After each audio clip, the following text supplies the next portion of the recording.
I want to switch gears and talk a little bit about decision making, which is kind of what you get paid to do, both as an investor and the CEO of AngelList. You're kind of paid to be right when other people are wrong. Do you have a process around how you make decisions?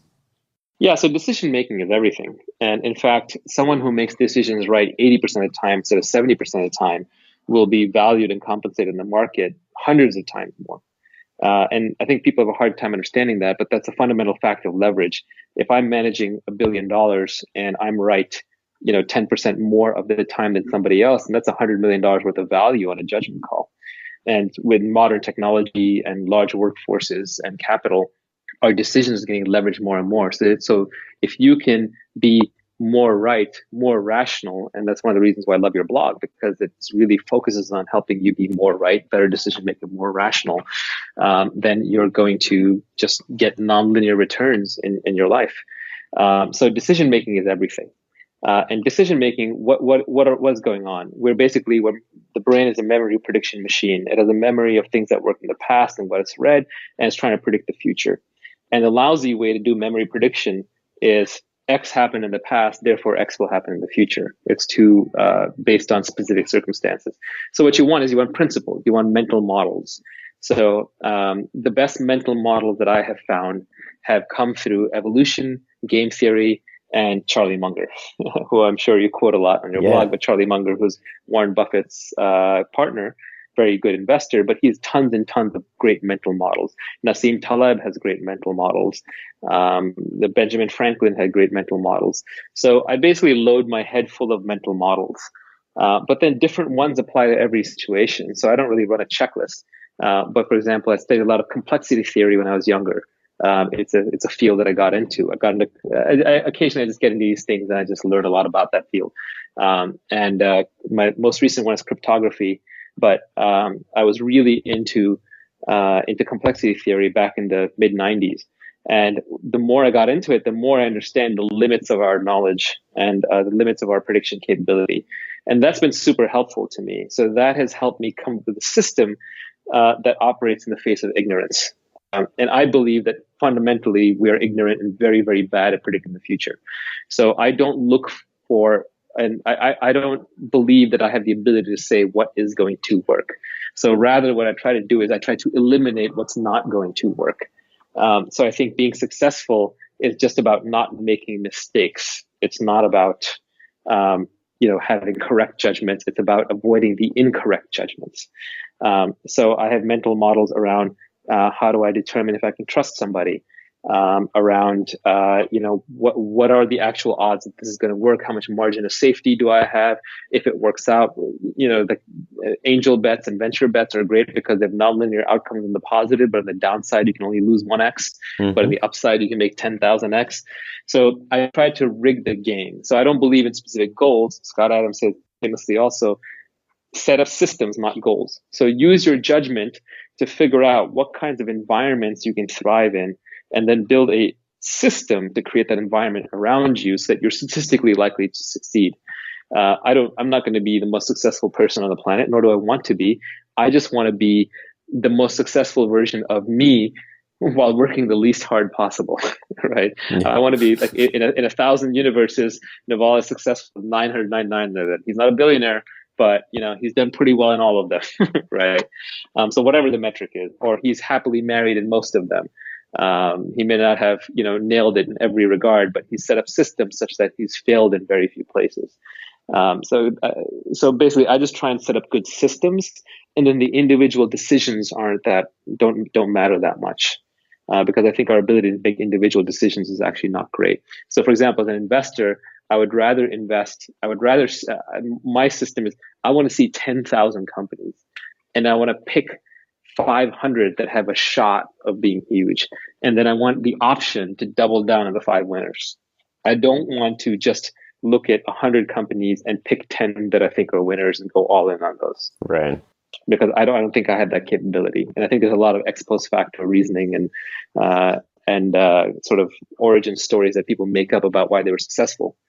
But the real separation here is you look at which people are consistently successful, especially in Silicon Valley. There are lots of one-hit wonders, but how many people consistently seem to do something interesting, build something interesting, make money, and do something new I'm not in this to make money. Money is just a piece of paper. And every time I see one of these billionaire founders, giving away to a hospital or whatever, they overshot. They didn't need that much money. So Right. there's huge diminishing returns to money after a certain point.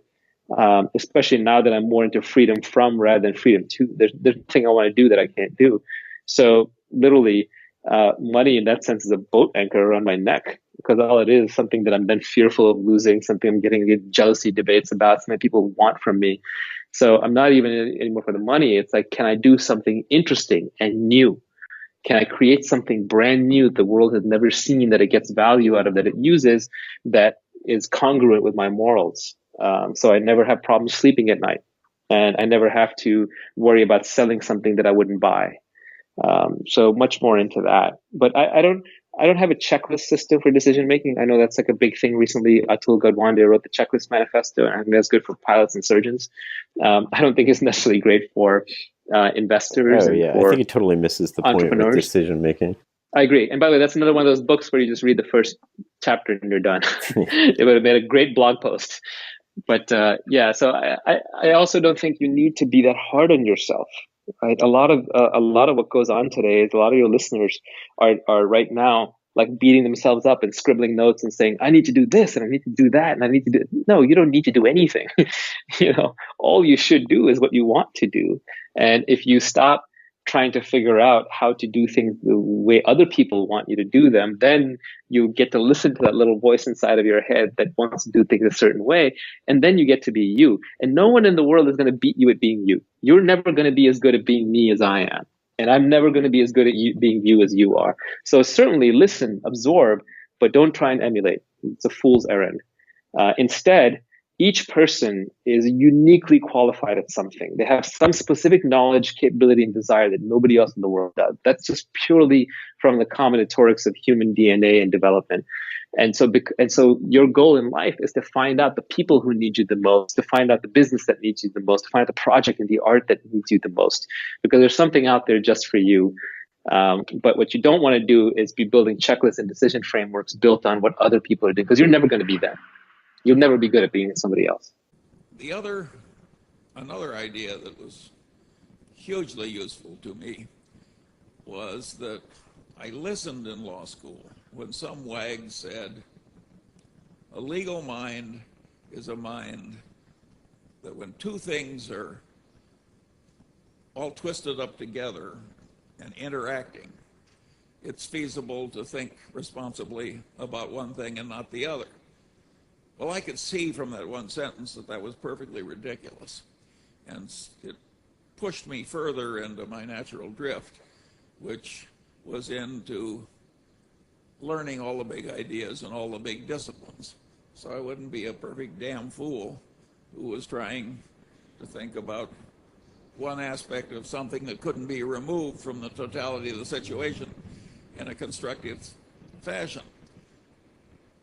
And what I noted, since the really big ideas carry 95% of the freight, that it wasn't at all hard for me to pick up all the big ideas in all the disciplines and make them a standard part of my mental routines.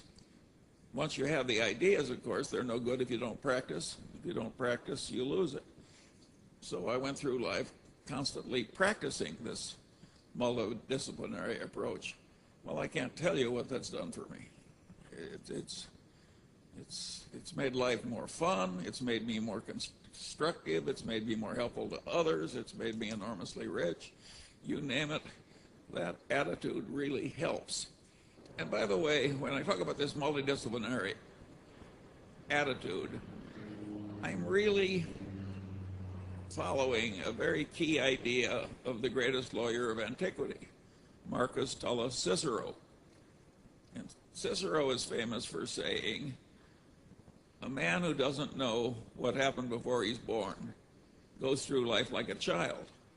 Now, that is a very correct idea of Cicero's, and he's right to ridicule somebody so foolish as not to know what happened before he was born.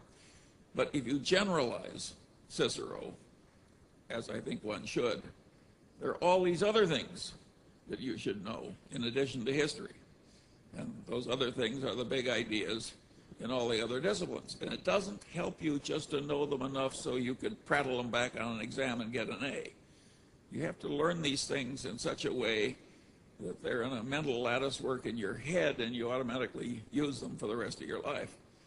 If you do that, I solemnly promise you that one day you'll be walking down the street and you'll look to your right and left and you'll think, my heavenly days, I'm now one of the few most competent people of my whole age cohort. If you don't do it, many of the brightest of you will live in the middle ranks or in the shallows.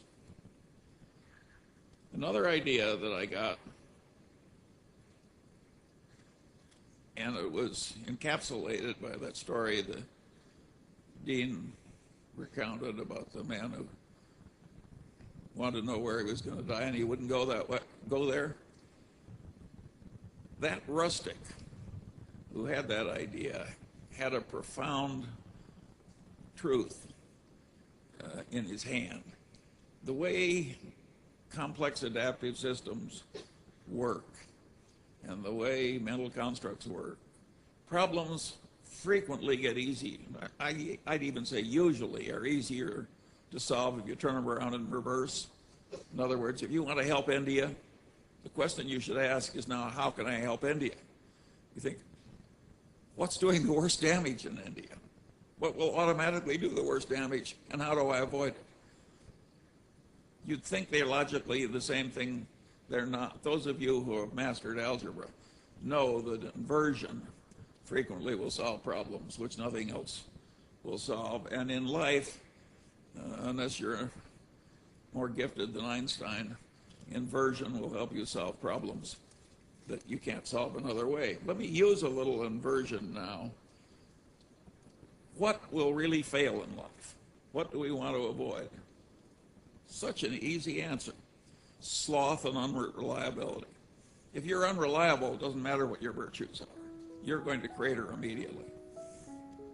So doing what you have faithfully engaged to do should be an automatic part of your conduct. You want to avoid sloth and unreliability.